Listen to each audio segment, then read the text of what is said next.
O incidente ferroviário de Lindau aconteceu na quinta-feira, 22 de setembro de 1892, perto de Lindau-in-Furness, uma vila situada entre as cidades de Alverston e Dalton-in-Furness, em Cumbria.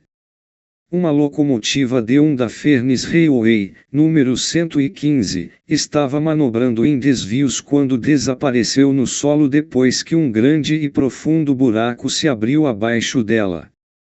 A D1 nunca foi recuperada e ainda está enterrada sob a ferrovia, embora a profundidade continue sendo uma fonte de especulação. A leste da estação Lindau na rota Barrow-Carford, as duas linhas principais e duas linhas de mercadorias corriam ao longo de um aterro, com 5 desvios ao norte.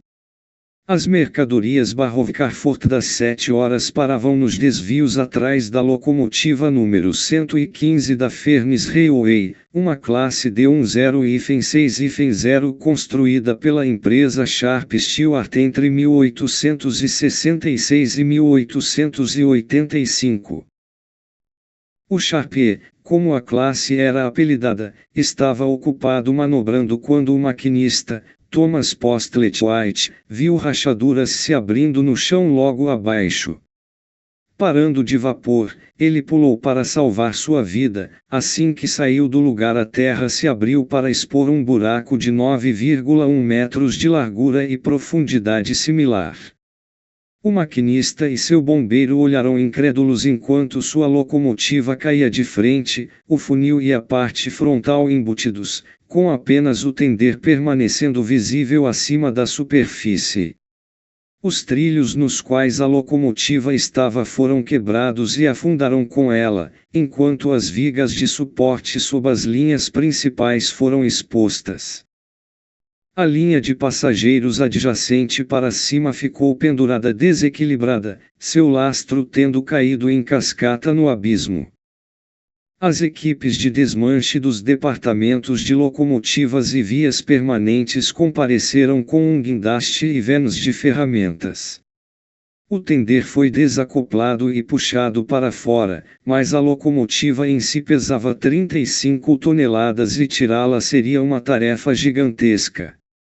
O buraco apareceu apenas 45 minutos antes de um passageiro da Barrow-Carford chegar, e logo surgiram rumores de que um trem de passageiros inteiro havia sido engolido e dezenas de pessoas haviam morrido e se ferido. As pessoas se aglomeraram para olhar, mas foram impedidas de chegar muito perto pela equipe ferroviária e pela polícia.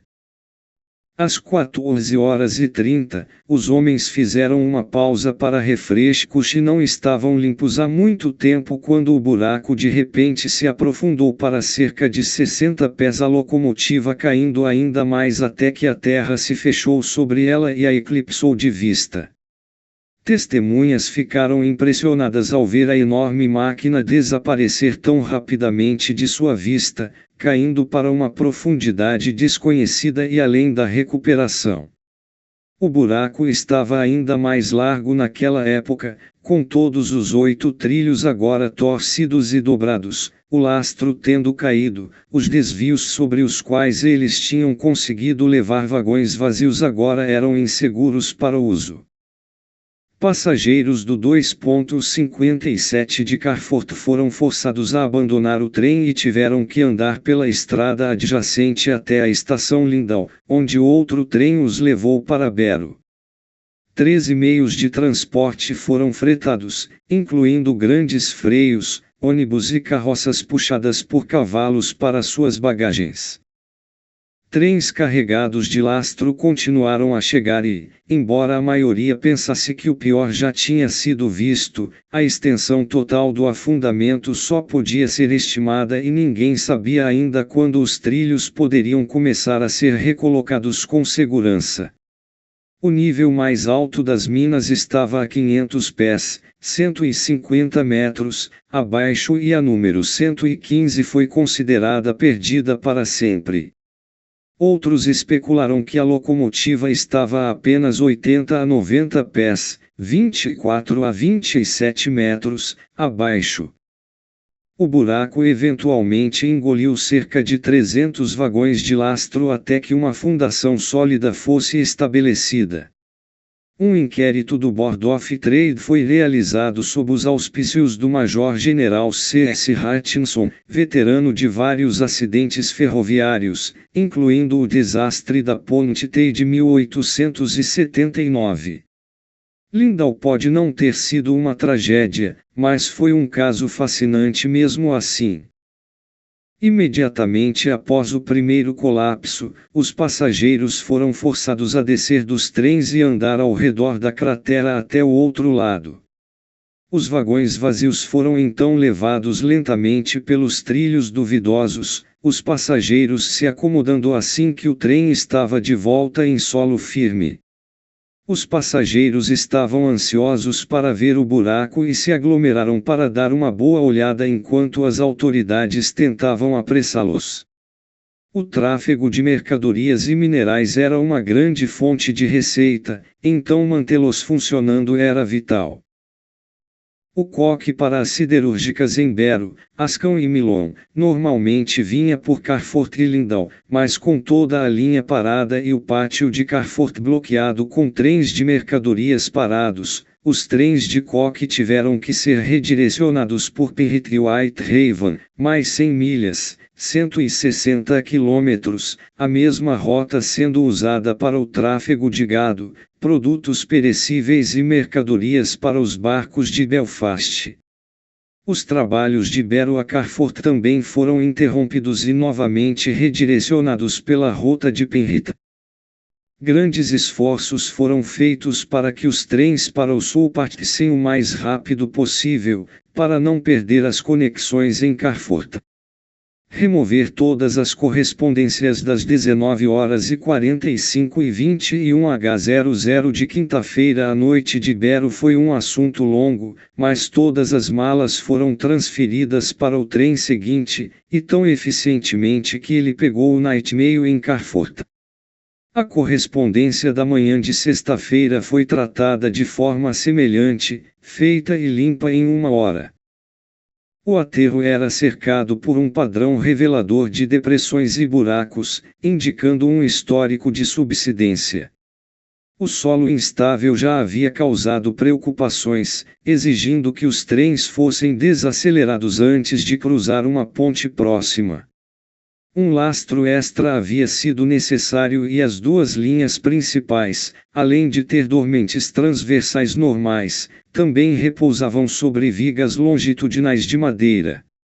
Um campo abaixo do aterro tinha uma cavidade de 70 por 30 pés, 21,3 por 9,1 metros, com quase 10 pés de profundidade, e uma casa de fazenda próxima havia sido abandonada por causa da subsidência.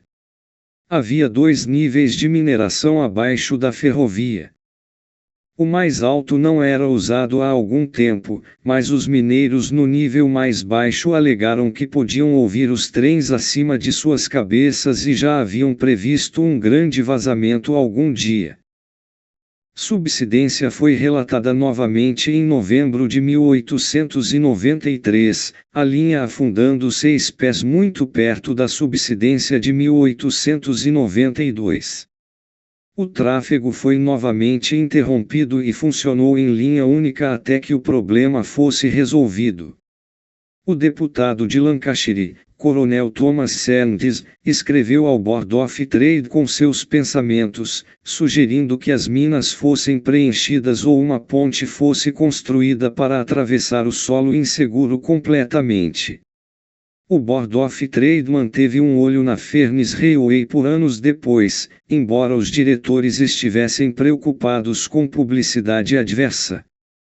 A explicação para a perda do número 115 dada por um artigo contemporâneo não envolveu subsidência de mineração. No ponto onde ocorreu a subsidência, havia grandes fissuras na rocha, preenchidas com areia. Sabe-se que há um riacho subterrâneo abaixo deste, e supõe-se que devido à sua ação tenha havido uma corrida de areia, causando assim a subsidência.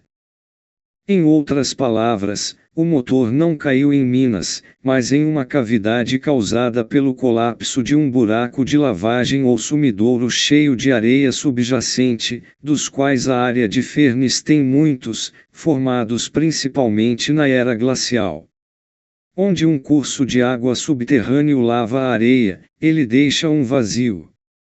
Chuvas fortes acelerariam a remoção do aterro, e chuvas fortes precederam o evento. São as chuvas fortes ultimamente, houve inundações consideráveis na vizinhança, e é a essa causa que o desastre provavelmente se deve.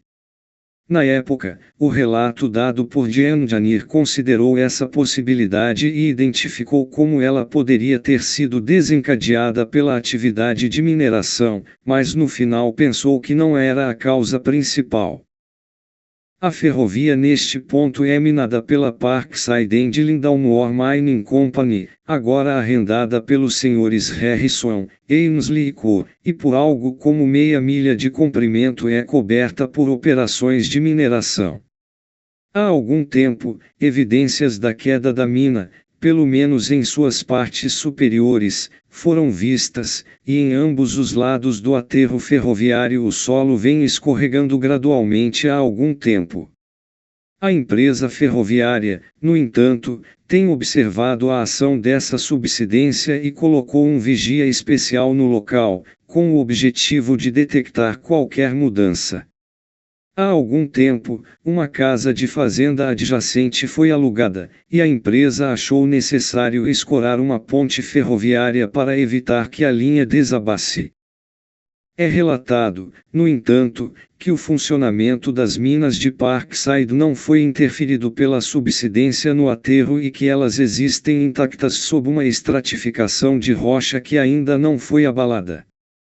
A inferência é que o vasto volume de água bombeado das minas causou percolação através da rocha e deixou cavidades nos estratos superiores que causaram um afundamento, mas há razões para acreditar que o afundamento que ocorreu agora se deve principalmente à queda absoluta de terra em antigas explorações. O número 115 é oficialmente considerado preservado, mas a recuperação é uma fonte de especulação. Pode não estar tão fundo quanto se pensou por muito tempo. Muitos acreditam que a locomotiva não está muito abaixo, provavelmente dentro dos limites do aterro. O evento serviu de inspiração para a história de Arthur Conan Doyle, The Lost Special. O incidente foi a inspiração para a história da série ferroviária do Heavy W. Audrey Down the Mine, e sua adaptação de Thomas and Friends. Na história e no episódio, Thomas the Tank Engine ignora uma placa de perigo e cai em um pequeno poço, mais tarde retirado por Gordon, embora essa história possa ter sido igualmente inspirada por um incidente semelhante em abril de 1945, onde uma locomotiva industrial, ainda com seu maquinista a bordo, caiu em um poço de mina desativado. Curta o vídeo e se inscreva no canal para receber os vídeos mais recentes assim que eles forem lançados.